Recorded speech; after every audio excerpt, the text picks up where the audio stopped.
Mon quotidien d'aujourd'hui, lundi 16 octobre 2023. Thème: le connu et l'inconnu.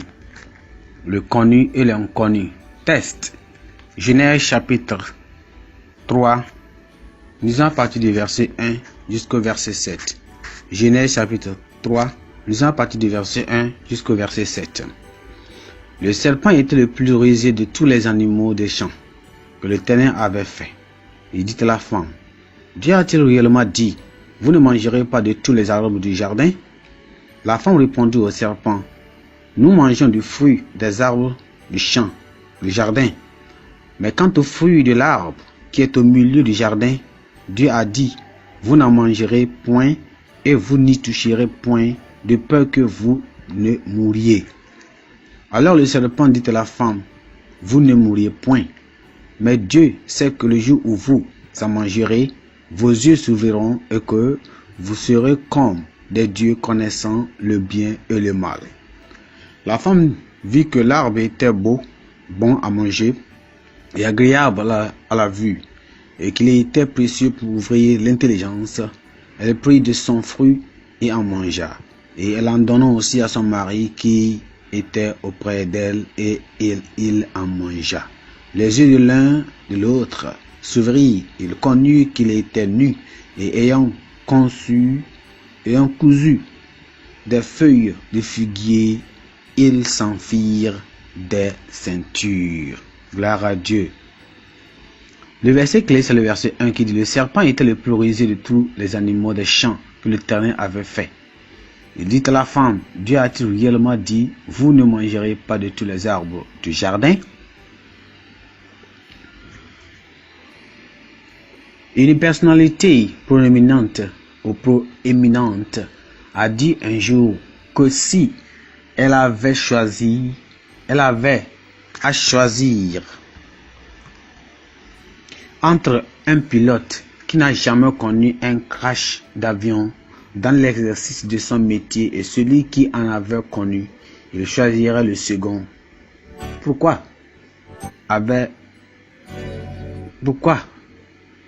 Parce que pour lui, celui-ci ayant une fois expérimenté un crash, prendrait mieux soin de ses passagers en ayant une attention particulière concernant la sécurité de ceux-ci. Il aurait comment traverser avec prudence les nuages pour éviter la tempête qui trouble le vol.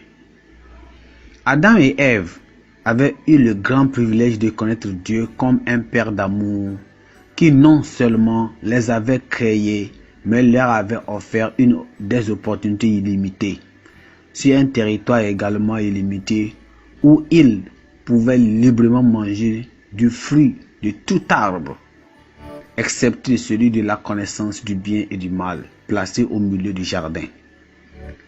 Dieu était une personnalité connue d'eux et dont ils avaient joui de la générosité et de la grandeur du cœur. Mais quand ils eurent à choisir à qui obéir, le couple choisit de rester du côté de celui qui était totalement un étranger pour eux, Satan, aussi appelé le diable.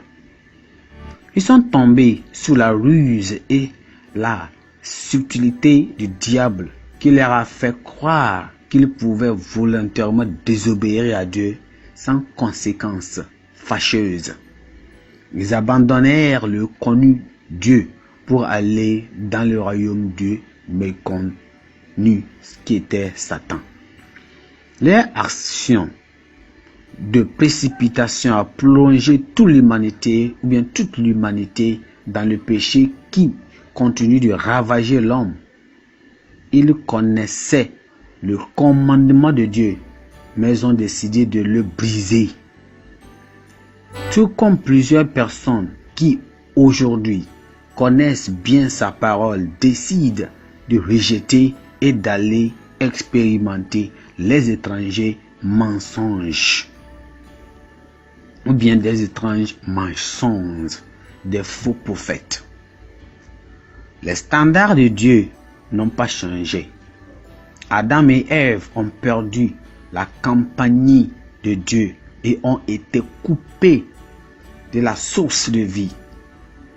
Ceux qui vivent dans le péché méprisent les lois du ciel et sont morts spirituellement en attendant leur destination finale en enfer, s'ils ne cherchent pas le salut à travers la repentance et la foi en Jésus-Christ. Pensée du jour.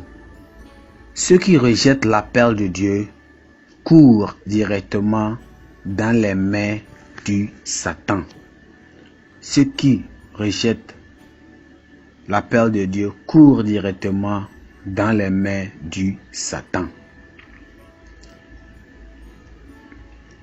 La Bible en un nom. Apocalypse chapitre 9, disons à partir du verset chapitre 9 jusqu'au chapitre 11.